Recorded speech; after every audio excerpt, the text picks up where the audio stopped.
Bismillahirrahmanirrahim. Assalamualaikum warahmatullahi wabarakatuh. Waalaikumsalam warahmatullahi wabarakatuh. Alhamdulillahirrabbilalamin. Pada kesempatan sore hari ini kita bisa berjumpa kembali di kajian muslimah dengan tema merakit keimanan dengan keilmuan. Pada hari ini kita akan membahas mengapa pentingnya untuk kita menuntut ilmu. Ilmu itu seberapa penting di kehidupan kita. Namun sebelum itu kita berdoa dulu, semoga apa yang kita dapatkan hari ini bisa bermanfaat untuk diri kita dan orang lain. Al-Fatihah.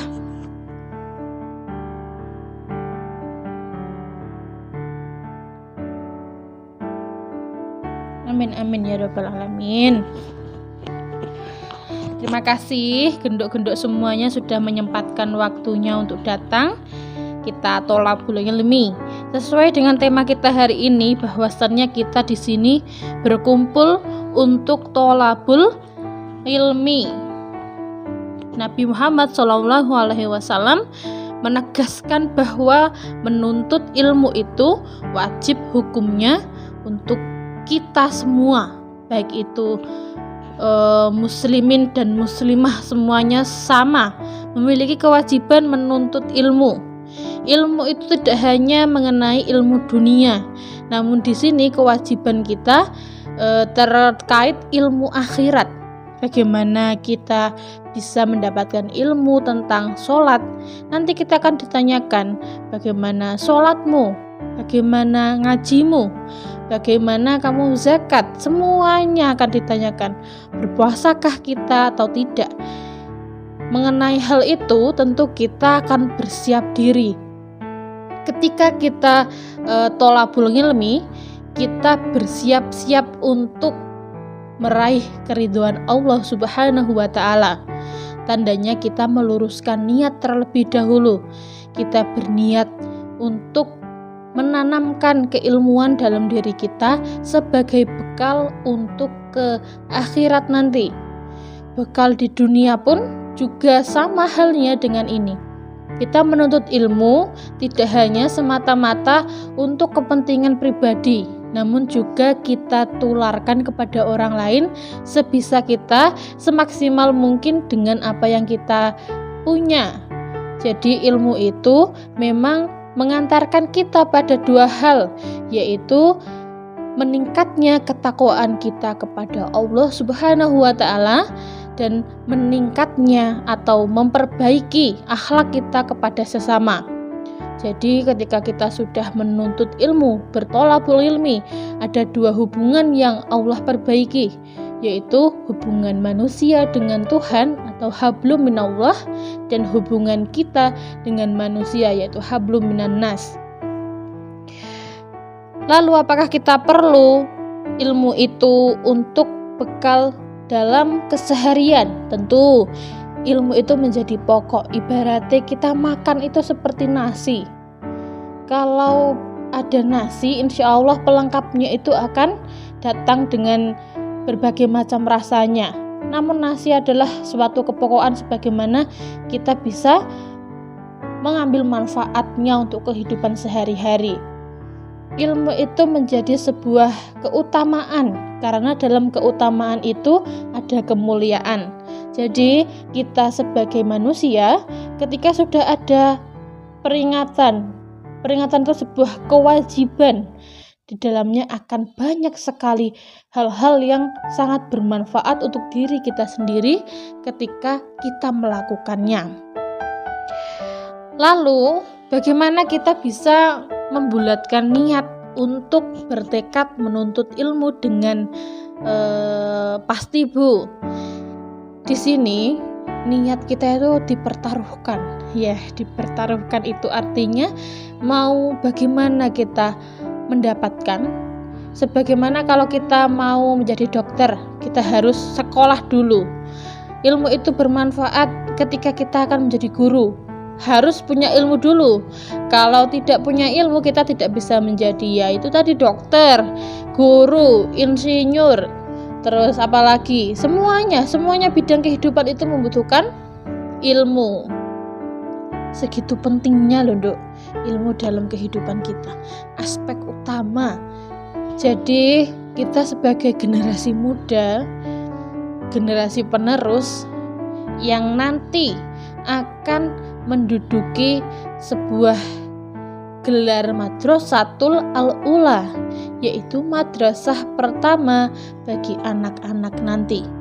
Bukan hanya tentang bagaimana kita menuntut ilmu untuk merasa dirinya lebih baik, tidak. Ilmu itu tidak dicari untuk disombongkan. Ilmu tidak dicari untuk merendahkan orang lain. Tapi ilmu di sini kita cari, kita amalkan untuk membijakkan diri kita agar kita mampu memilah mana yang baik dan yang buruk, mana yang boleh dan mana yang tidak. Di sini ilmu itu menjadikan diri kita lebih bijak. Bijak dalam apa, Bu? Pertama, mengenai tutur kata. Kita bisa melihat orang-orang yang berilmu, tutur katanya lebih tertata, lebih bisa menjaga antara satu dengan yang lain, tidak mudah menyakiti dan tidak mudah berkata secara frontal. Berkata secara frontal itu bisa tentang hal-hal yang tidak sopan misalnya. Namun ketika kita punya bekal yaitu ilmu, kita akan terdidik secara lahiriah dan batiniah. Tutur kata, perilaku, cara fikir, cara pandang, semua akan disusun rapi oleh ilmu yang kita dapatkan. Karena ilmu itu sifatnya memuliakan. Manakala ilmu itu menjadi fardhah, artinya kewajiban, tentu di sini menjadi hal yang begitu penting bagi kehidupan kita. Mengatur hidup kita agar mencapai sesuai ajaran agama Islam kita, yaitu puncaknya rahmatan lil alamin. Segala hal yang kita lakukan mengharapkan sebuah keridhaan Allah Subhanahu wa taala. Segala hal yang kita tanamkan, yang kita dapatkan dan akan kita berikan, kita memerlukan adanya urun tangan Allah di dalamnya. Jadi tidak serta-merta dunia ini menjadi sebuah patokan. Itulah yang menjadi pembeda mengapa orang-orang yang berilmu itu hidupnya lebih tenang, teratur, tentram daripada mereka yang hanya mengejar aspek duniawi saja. Lalu di sini pentingkah wanita itu untuk menuntut ilmu? Poin yang terakhir yang akan kita bahas yaitu pentingkah wanita untuk menuntut ilmu? Sangat penting, karena yang pertama, kamu akan mendidik dirimu sendiri untuk tidak menjadi wanita yang sembrono. Sembrono dalam berpakaian, sembrono dalam ucapan, sembrono dalam perilaku sehari-hari maupun dengan siapapun. Kamu akan menjadi seseorang yang penuh pertimbangan. Ketika kamu berada di situasi manapun, kamu akan mempertimbangkan secara kelayakan hak. Bagaimana ini ya? Apakah akan melukai hati orang lain? Apakah ini bisa dilihat sopan, dilihat baik, dilihat oleh orang lain? Ketika kamu ditempatkan dimanapun, kamu bisa menempatkan diri sesuai dengan ajaran Islam maupun norma-norma yang berlaku di masyarakat. Karena yang pertama, wanita itu dikatakan sumber fitnah. Untuk itu kita perlu ilmu sebagai pelindung kita. Ilmu agama paling utama itu akan menjaga kita dimanapun kita berada. Lalu wanita itu menjadi Madrasatul Al-Ula seperti yang saya katakan tadi ya, Dok. Madrasatul Al-Ula di sini tentang parenting. Apa yang akan kita lakukan ketika kita menjadi madrasah, menjadi sekolah pertama bagi anak-anak kita nanti. Tentu bukan proses yang sebentar untuk bisa siap segala aspek dalam mendidik anak. Adik misalnya, kita punya adik, Kita perlu mendidik adik kita sebagaimana dia akan tumbuh. Kita bisa memilihkan jalan mana yang akan ditempuh adik-adik kita, ponakan, sekeliling kita dan anak kecil. Kita berhak untuk mencarikan ilmu atau parenting bagi mereka. Kita bisa menerapkan itu di sekitar kita, Nduk. Jadi tidak hanya kita tolak ukurnya nanti ketika sudah memiliki keturunan, tidak. Apa yang akan kita dapatkan itu perempuan wajib menuntut ilmu, bukan untuk menyaingi laki-laki, bukan untuk menyombongkan diri, bukan untuk menggeser posisi laki-laki, sama sekali tidak. Jadi ilmu itu kita dapatkan untuk kita sendiri, karena bekal wanita itu tidak sebatas mengenai hal-hal yang sifatnya terlihat. Untuk kita bisa bertahan di zaman sekarang ini tidak hanya mengandalkan paras, tidak bisa itu, Nduk. Kita harus mempunyai isi kepala yang berbobot untuk bisa memerangi segala hal yang bersifat buruk di kemudian hari. Saya katakan tadi wanita penting karena wanita itu mempunyai kewajiban yang hampir sama dengan laki-laki.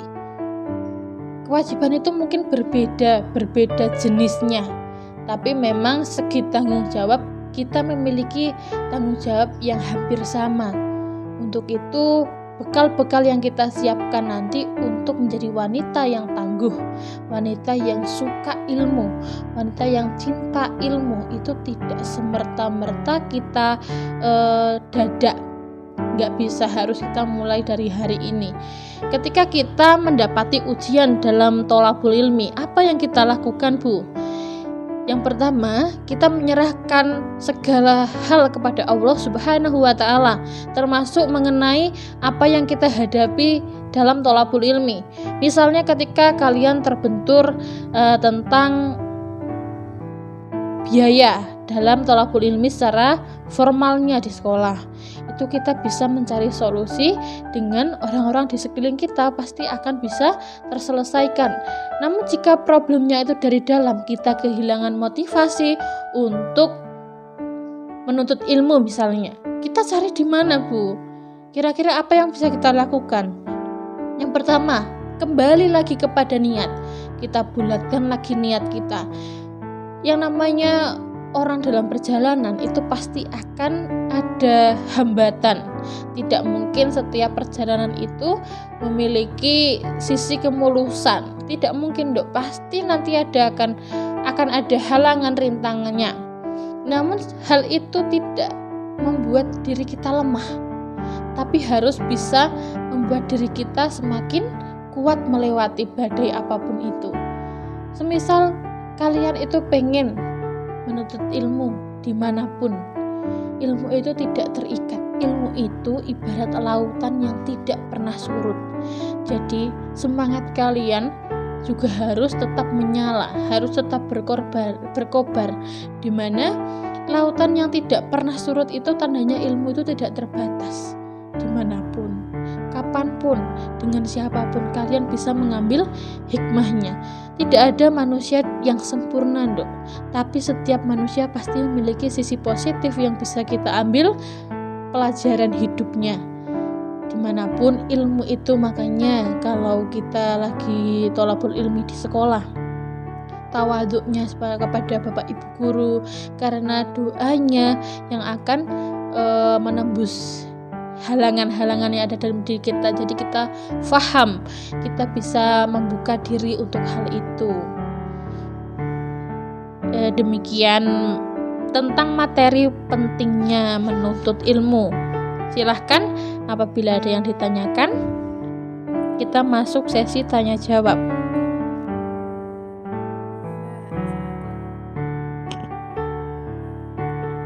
Mengapa derajat perempuan berilmu itu sangat tinggi dan perempuan berilmu menjadi lebih dihormati? Mengapa berbeda dengan perempuan yang ilmunya rendah? Bagaimanakah langkah yang baik dilakukan oleh perempuan yang ilmunya rendah ketika sedang mendapati dirinya dihina atau direndahkan oleh orang lain misal di lingkungan keluarganya. Baik, terima kasih pertanyaannya. Baik, pertanyaannya saya jawab pada intinya, mengapa perempuan itu dikatakan apa Mbak tadi, ilmunya rendah. Bagaimana langkah kita dalam mengupgrade diri kita agar bisa dikatakan berilmu. Jadi ilmu itu kenapa dikatakan mulia? Karena di dalamnya itu kita bisa memisah mana yang hak dan yang batil. Jadi ilmu itu bisa membedakan Mbak, ketika manusia itu disajikan sesuatu, dia akan melihat dengan sisinya masing-masing, cara pandangnya masing-masing. Tentu ketika kita dipertemukan dengan hal-hal yang baru dalam hidup kita, itu kita akan bisa membedakan. Ketika kita memiliki bekal, kita akan ilmu itu kan seperti penerang, lampu yang terang di tengah jalan yang gelap. Di sana kita akan tahu apakah jalan ini baik untuk kita lalui, apakah jalan ini tidak baik untuk kita lalui, membahayakan, merugikan. Itu akan dibedakan dengan ilmu ini tadi. Sehingga ilmu itu dikatakan memuliakan, karena di dalamnya manusia akan mengalami di mana ia melakukan hal-hal yang disukai Allah. Di dalam ilmu itu kita akan mendapatkan sebuah rasa yang spesial yang tidak akan pernah kita rasakan ketika kita tidak menuntut ilmu. Disitulah mengapa kita menjadi berbeda. Ketika kita berusaha mengupgrade diri kita akan ditempatkan di suatu situasi yang dimana kita akan tentram. Kita akan merasa bahwa kita dilindungi. Kita dijanjikan loh Mbak, pahalanya kita besar ketika kita menuntut ilmu. Lalu bagaimana cara kita untuk bisa mengupgrade agar memiliki sisi keilmuan yang tinggi di hadapan Allah? Yang pertama, menuntut ilmu. Yang kedua tadi, meluruskan niat. Yang ketiga, kita melaksanakan ibadah baik sebagaimana sudah ditetapkan. Kita melaksanakan sholat, mengaji, kita rendah hati, kita tidak sombong, kita bisa memanfaatkan waktu luang kita dengan sebaik-baiknya. Kita bisa memperlakukan orang lain sebaik-baiknya kita akan diperlakukan. Jadi jangan harap ketika kita menuntut ilmu namun di hati kita terbesit rasa sombong, rasa ingin merendahkan orang lain. Kita punya niatan, Allah itu kan maha mendengar, maha mengetahui. Kita mungkin tidak diketahui niat kita di orang lain, tapi Allah sudah tahu apa yang akan kita lakukan. Jadi barokahnya ilmu itu akan kita rasakan di kehidupan sehari-hari. Lalu bagaimana Bu ketika kita masih belum cukup keilmuannya, lalu direndahkan dalam keluarga, kita direndahkan, kita tidak dihargai? Yang pertama, sabar. Yang kedua, ikhlas. Kunci ilmu itu ada di dua itu, sabar dan ikhlas. Kita tidak boleh, meskipun dikatakan orang tua sendiri yang menentang, kita harus menghormati orang tua kita. Tidak boleh kita melukai hatinya, tidak boleh kita berkata kasar padanya. Inilah dimana keilmuan kita diuji. Dalam menuntut ilmu itu kan tadi saya katakan banyak mengalami ujian, hinaan, cacian, ini termasuk dalam ujian Dok. Kita akan diuji sebagaimana keimanan kita akan dinaikkan level. Sabar, ikhlas, kita tetap optimis apa yang kita lakukan itu akan membuahkan hasil yang baik untuk diri kita maupun untuk orang lain. Sehingga dalam perjalanannya kita boten lelah banget, karena kita percaya apa yang akan kita dapatkan jauh lebih baik, jauh lebih indah dari apa yang kita lalui saat ini. Jadi ketika kita menerima sebuah hinaan, cacian, diremehne wong, kita dipandang sebelah mata, kita cukup diam dan buktikan. kita berproses, kita memohon keridhaan Allah Subhanahu wa taala, kita mohon perlindungan dan kita mohon dikuatkan di segala situasi agar kita bisa mencapai ridhonya Allah dalam menuntut ilmu. Sebagaimana Allah itu sudah menjanjikan bahwa silahkan monggo masuk di surga dengan catatan itu tadi, iman kita meningkat dengan ilmu kita dapat kita gunakan, ilmu akhiratnya nanti yang maksudnya. Dah jelas Mbak? Terima kasih, pertanyaannya tadi bagus untuk kita bisa selami agar kita bisa bermuhasabah mengenai apa yang terjadi di sekitar kita. Alhamdulillahirrabbilalamin, sudah selesai kajian kita hari ini. Semoga apa yang kita dapatkan hari ini bisa bermanfaat untuk diri kita, baik hari ini maupun keberkahan yang berlimpah di kemudian hari. Kita tutup dengan bacaan hamdalah. Alhamdulillahirrabbilalamin. Semoga apa yang kita niatkan bisa kita laksanakan dengan sebaik-baiknya. Billahi taufiq wal hidayah wa ridal inayah. Wassalamualaikum warahmatullahi wabarakatuh.